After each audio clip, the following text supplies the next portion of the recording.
Hello again, it's Rita and Scott. We're here to do a Cosmic Dialogue. We've been talking about abundance and what that feels like. We want to transport ourselves into the future to really experience what God sees us as, rather than what we see as ourselves, what feelings we have knowing that we have full abundance, what potential actions we might take. So let's just transport ourselves into the future and say, we're now in a state of full abundance in the future where God sees us and we see ourselves as God sees us. Do you want to try to start that, Rita? Yes. And let's start with taking a breath to actually see ourselves as God sees us.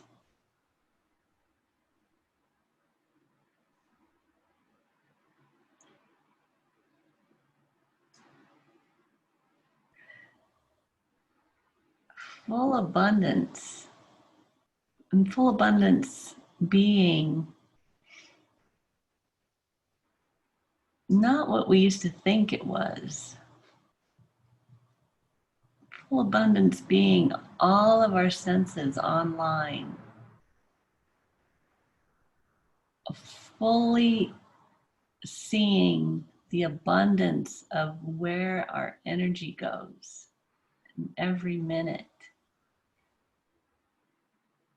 and knowing the quality of that energy, and being so abundant that we understand the mathematical equations that measure each of those feelings that come out of us and come towards us, and the mathematical equations that create mechanisms that either allow other feelings to come into us, or what creates a completely self-contained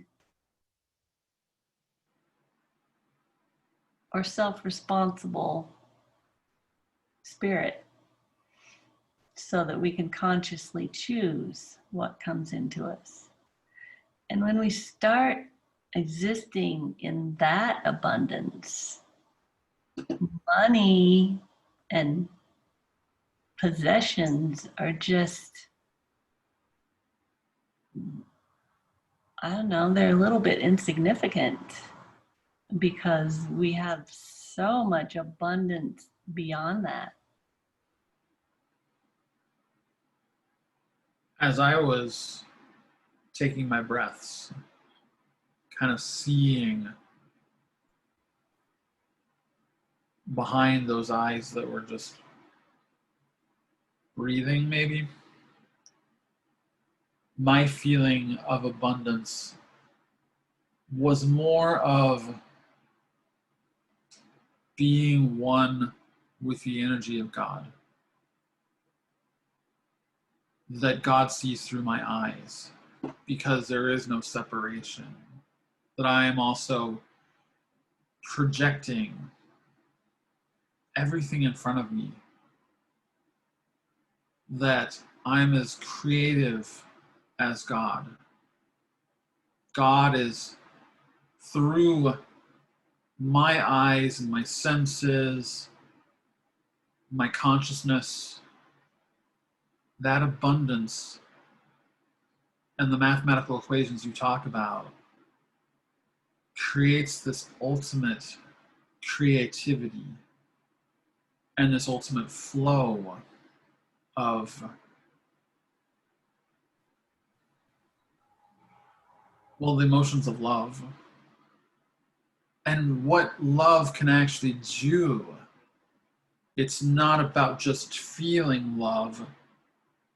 It's about knowing what sending love through a full, abundant lens can do. It's like going from a small telescope to the Hubble. Only the Hubble is a small telescope. So you can actually see everything. You can focus on what were minuscule stars become massive, fractalized opportunities of creative energy. So things like money and ideas of quid pro quo,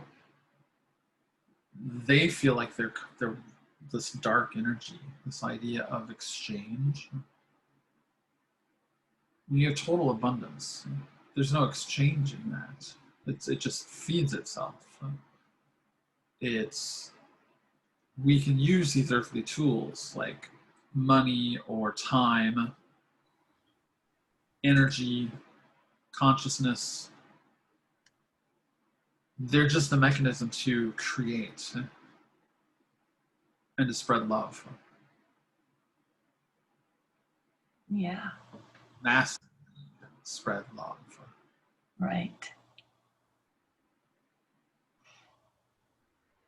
And what an evolution in the discoveries of this abundance, where we started in the process of discovering it. There was a little bit of reverse engineering as to where the energy was going rather than towards love. And to consciously choose to put a stop to that. And to notice all of the evidence, all of the clues to tell us along the way when our energy was feeding or enabling something other than love. And each step created such an abundance from the previous condition that felt like every step along the way felt like this is abundance. And then we would notice one more thing that had become habitual that we were feeding that wasn't love.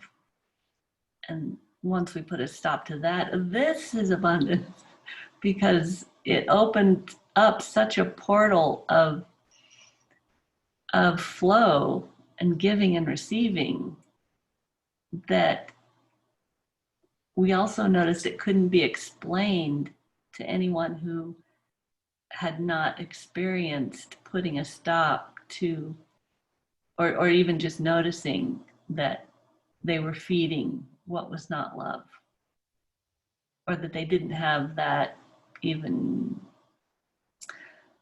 priority one way or another. So each step was fun. It was a lot of fun. And now it's as if we can use those energies that don't serve love, kind of like we have this ability to have this cosmic recycling center, to like maybe pare it down to like terms people might understand.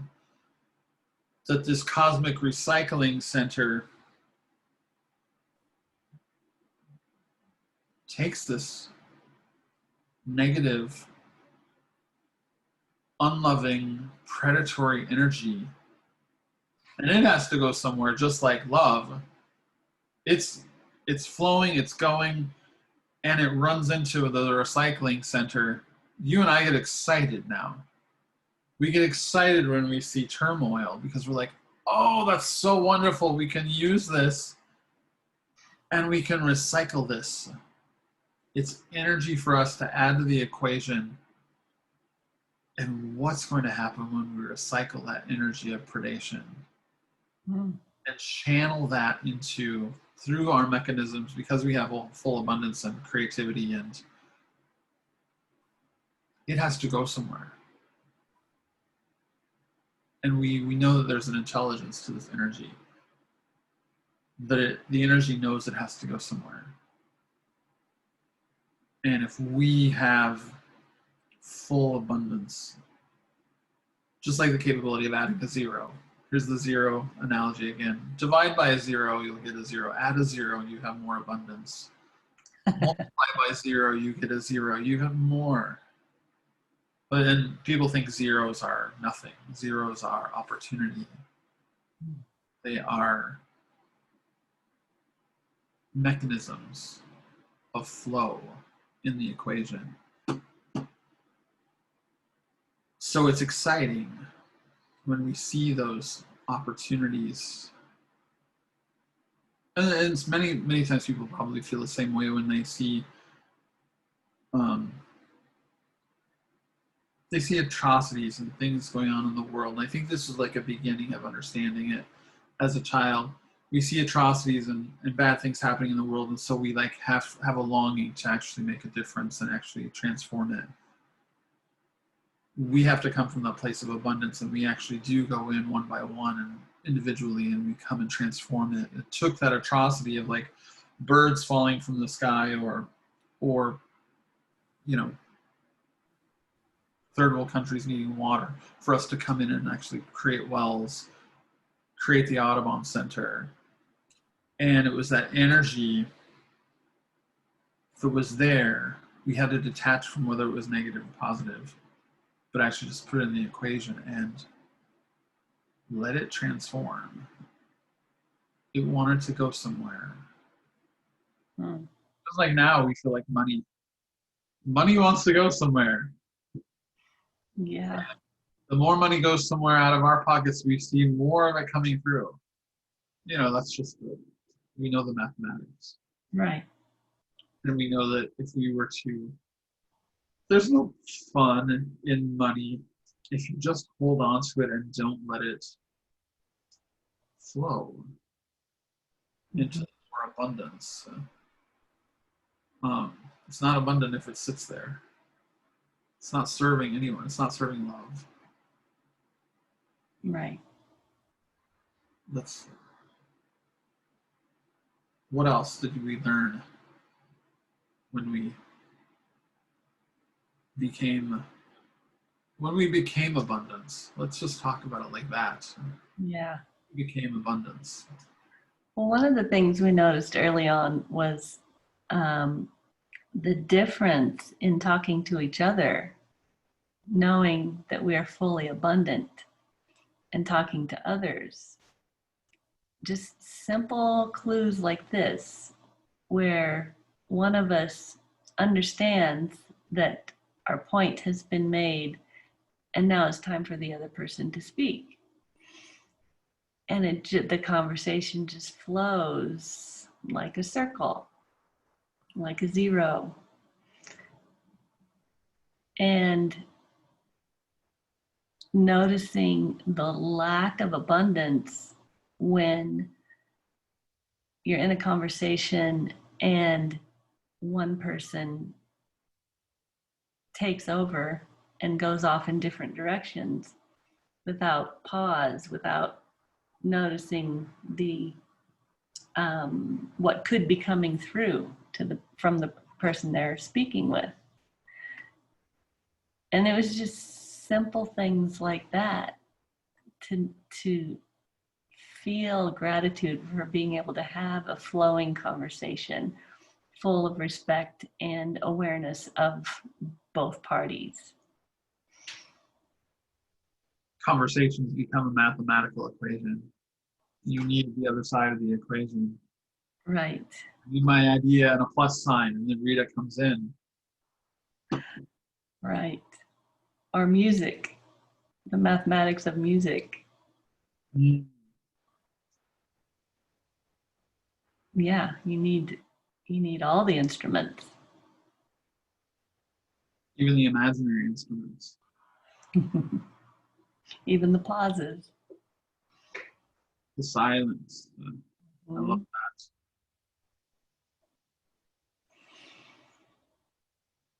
And so we got to have this reframing of life and feel worthy of it, even if no one else was joining us, even if we could see others suffering and their refusal to join us.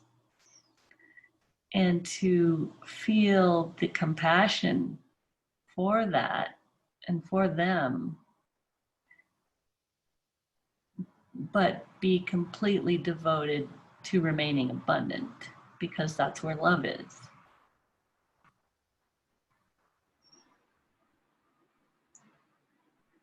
We realize that like staying in this spot of love and abundance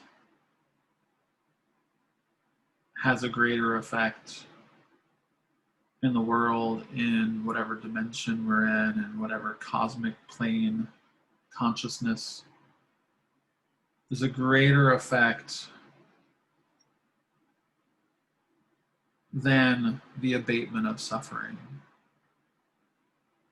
And what is the abatement of suffering? We spend so much time thinking that we have to abate suffering, when suffering is a feeling that has an opportunity to grow and transform and shift. And we all need to feel through that. We all feel suffer. We all have suffering. Some more than others. But the abatement of suffering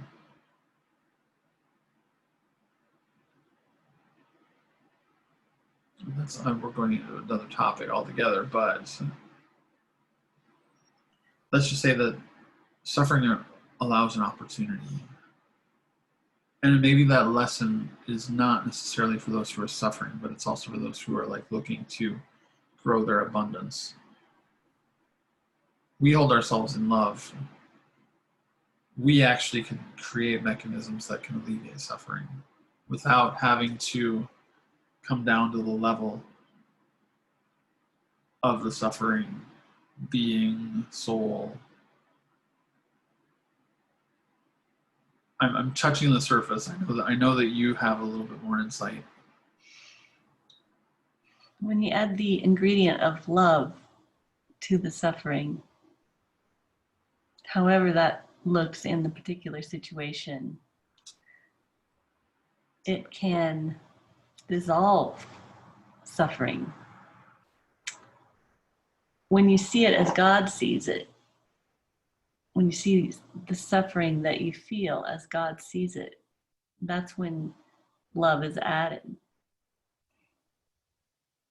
And God feels that suffering. It's a real feeling. It's a very real feeling. God feels the suffering. There's no separation. Right. And yet it's still our responsibility to make the changes to ourselves necessary to feel God feeling our suffering, feel God witnessing, and to feel the wisdom coming, the wisdom and love coming from God in order for us to take the actions to change that suffering. To use that energy just like the recycling center, because it is a feeling and it has an energy. It wants somewhere to go. Yeah, it doesn't want to stay stuck in us, and our bodies certainly don't want it to stay stuck. It doesn't want us to stay stuck in energy or We don't want to stay stuck in our bodies. Yeah, I forgot the word suffering there for a minute.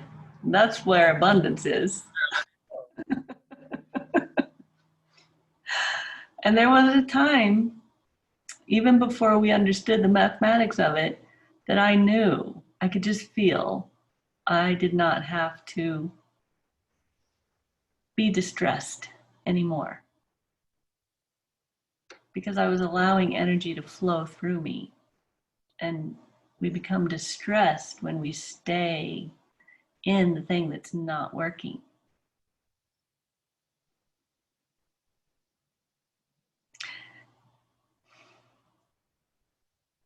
And I'm recognizing that it can't be explained to someone who hasn't experienced it.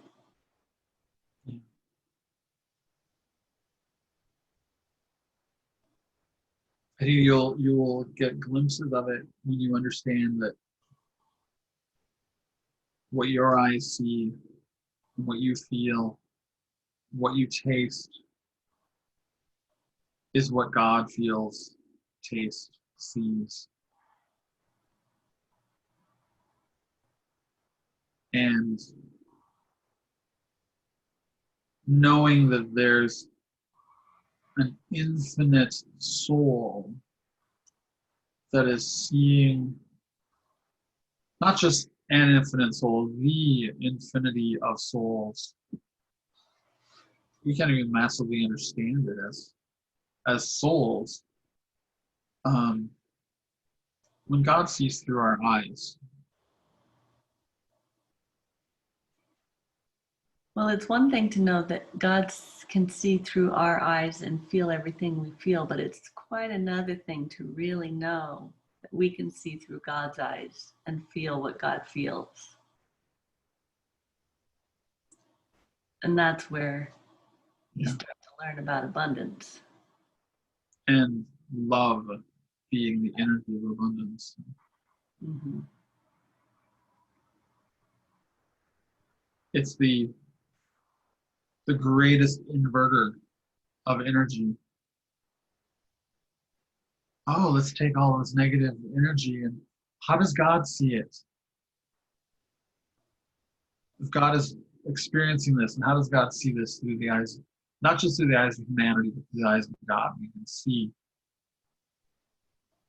that.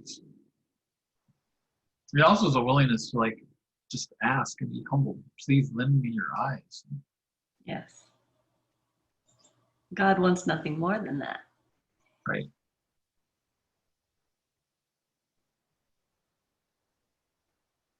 And it's extremely simple, actually.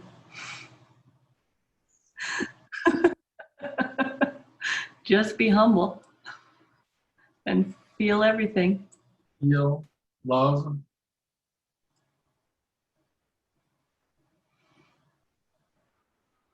And just a sense that all of these things here on earth, wow, humanity can focus on all of that if it wants. And focus on the material givings, comings, and goings of all of the things on earth that are presented or by whatever system who wants to show us these things. We can live there, or we can choose to live and see a larger, broader mathematical system through God's eyes. Oh, but Scott and Rita, you just live in la la land. None of this is real. Love it. Okay.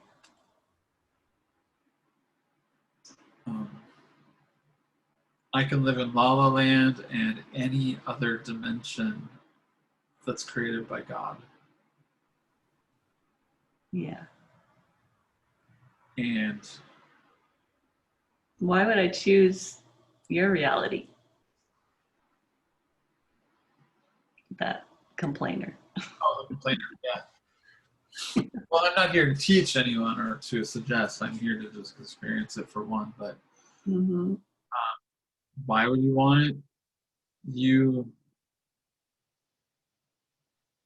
Because I think that you too, deep down, you would know that there's an alternative to suffering. Deep down, that energy of suffering wants to be alleviated. You really like a comfort, a full on shattering of that's your deepest longing is a full on shattering of the suffering. Yeah. Why would you want to live like we do? Why wouldn't you want a full on shattering of a suffering paradigm? Yeah, the question is, why would we want to live in suffering? Especially when we live in abundance.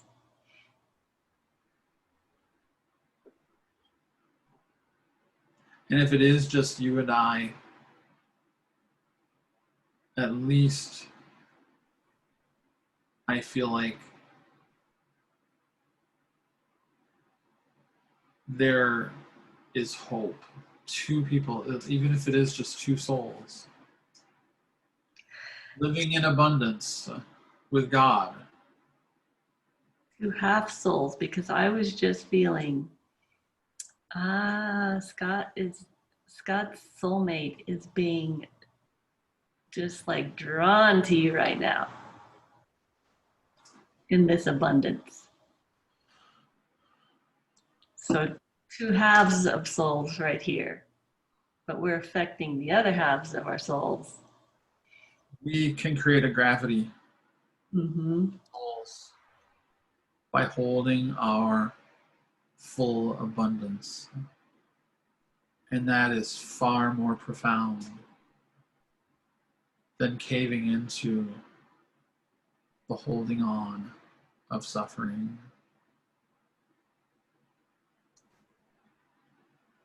Yeah. Wow.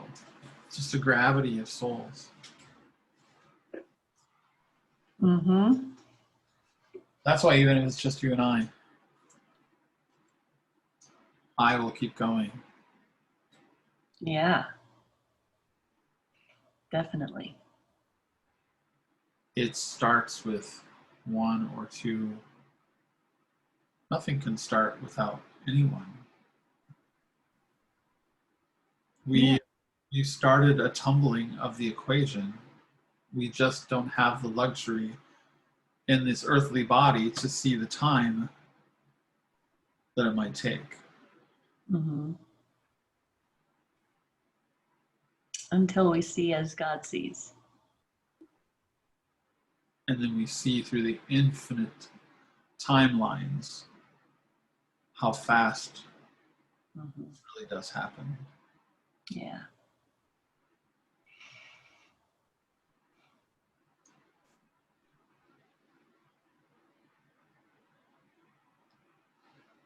My earthly me wants to meet the soulmate that's being attracted to me right now, but all in its own time. Yeah.